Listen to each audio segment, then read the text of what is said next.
Hey there! Do you ever have that boring issue where you're trying to start up your computer and it takes forever? Don't worry, I got you.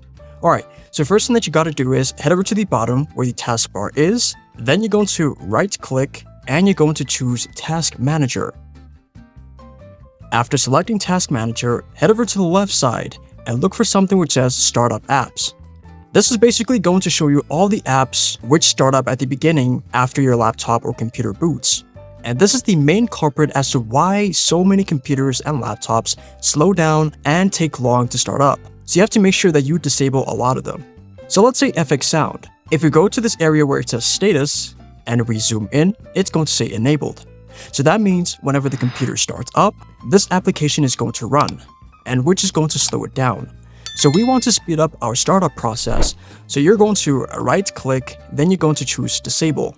Now on the right side, you'll see something which says Startup Impact. It's going to give you a little indication as to how impactful these applications are when it comes to booting up your PC. So if it's medium, then it's suggested that you disable it. And if it's high, then you really need to disable it. Like Steam, as you can see here, it's on high. So this means that this has a high impact on a startup time. So you're going to right click and choose Disable. Now after disabling these startup applications and your computer still takes time to start up, then what you should try to do is switch from an HDD to an SSD. Now if you have an old laptop or computer and it still uses an HDD, then it's most likely the reason as to why Windows 11 is taking so long to start up. So by switching to SSD, you're giving your computer enough room to breathe and will be able to start faster. And there you go. I hope this tutorial was helpful for you and I'll see you in the next one.